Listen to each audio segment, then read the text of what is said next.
So we will be able to do wide stereoscopic pan zooms looking over our shoulder and all that kind of stuff. Now, we can't get the data back the way he would when he filmed Avatar in New Zealand because Mars is unfortunately rather far away. But we will get pieces, and he will make Mars the movie in 3D as part of his job to bring Mars to you. And the other reason for that imaging system is by having that wide field of view, we can better plan where we want to go. MER is like looking like this and hoping once a day to get a picture back we plan. This will look at the room the way we see it, and we can dial in 10x. So I could look back and see what the camera guy back there is doing, make sure he's not making fun of me, it's okay, and check it out. We can do that with this vehicle. So MSL is our first mission to search for the building blocks of life. Sometime in the next 10 or 15 years, the next part of the legacy of getting to Mars will happen. Before we send you to Mars, most engineers and scientists believe we have to go to Mars and bring back a piece of Mars to Earth, intentionally, the right piece, safely. That it will be the most complicated robotic mission ever done by women and men. Seriously, it's tougher than Hubble. And this is what it might look like. The Mars Sample Return mission is a favored mission in the planning for what we do to planets with robots for the next 15 years. We will land a vehicle that will descend to Mars in a place where we think the materials, the rocks, will tell us things about whether Mars was ever alive.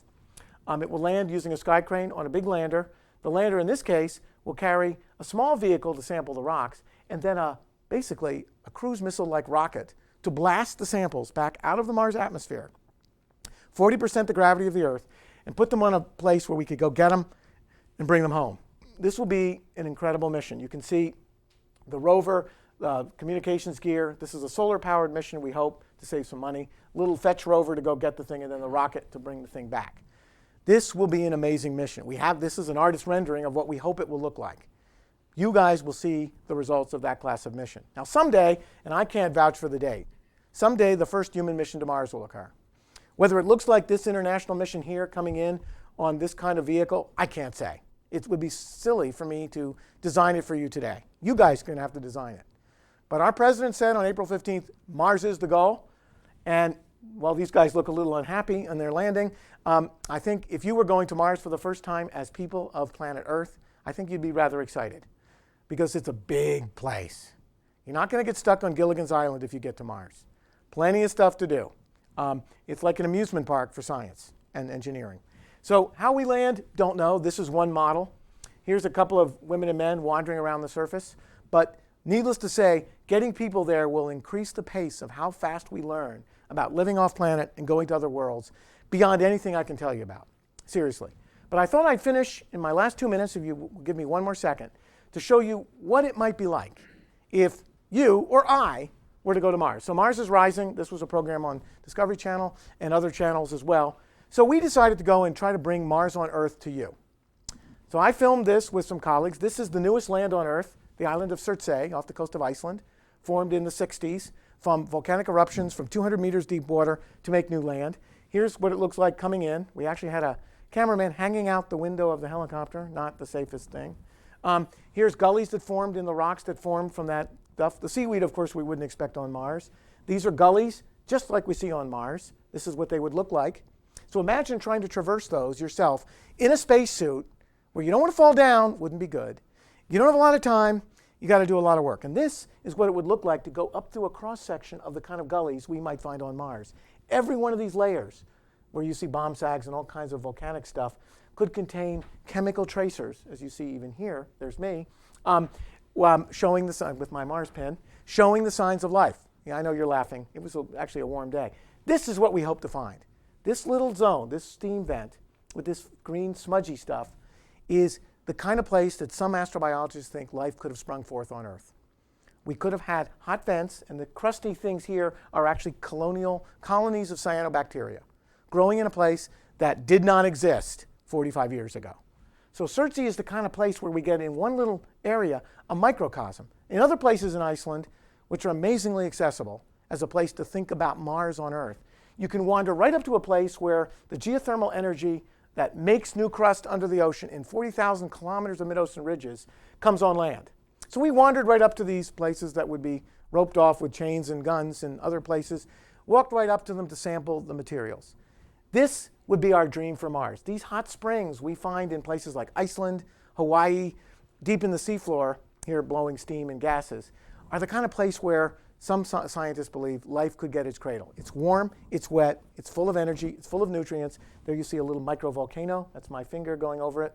All of these are interesting minerals involving sulfur and iron, the bubbling bud pots. Again, we think we see mineral expression of these kind of things like that on Mars today from orbit. So if that happened from orbit, and we can see it, then what's it like when you go up close? Well, we don't know. We haven't been. They're harder to get to.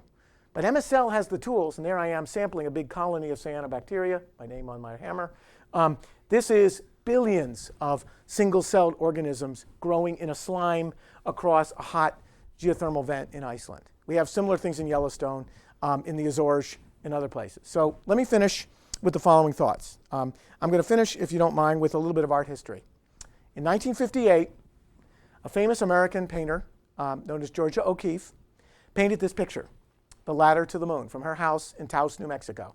She was a modernist, worked with Stieglitz and others, if you know our history. She painted a lot of things that are kind of neat, skulls of cows dying in the desert. She painted this too. It was painted on the eve of the formation of NASA. Very interesting. She exposed it for the first time in the late 50s, right as NASA was born as an organization. Now, you guys are all young. It's a long time ago, the 50s. They were all nuts. Okay, understood. But her vision for that painting, A Ladder to the Moon by People, was resolved within a decade. Within a decade, Americans flew in orbit around the moon on spacecraft, Apollo 8. And within another year, we landed on the surface of another world. No human being has been back since. So she left a legacy in art. And the question to you all to think about, as many of you embrace your careers and your interests over the next 30 or 40 years, where do you want to go? Where do you want your generation to take the people of planet Earth? Lots of places to go. The legacy in space is an interesting thing. We live in space. Our planet is pummeled by cosmic collisions, by the effect of the sun, by how our planet was even potentially seeded with the building blocks of life. We don't know the answers. But there will be a new ladder by some new artist and group of engineers and scientists like you that will take us somewhere. There's the moon, seen at half phase from New Mexico in 1958, a long time ago. What will be next? Our president on April 15th said, that's your goal. It's a hard goal. It's a worthy goal. The first nation or group of nations that get there will have boldly changed the way technology is done. And I don't know how you'll go. But if you choose to go, I promise you, because I've studied Mars my full lifespan, I promise you, you will find something literally earth-shattering. So it's a big solar system. We started with our own planet and looked at a lot of these worlds. Enigmatic Venus, tempting Mars, our own world. A lot to learn. But I think now is the time, in this time of scientific revolutions on these worlds, to think about where you're going to go. So the science is ready. I hope you're ready. Thanks very much.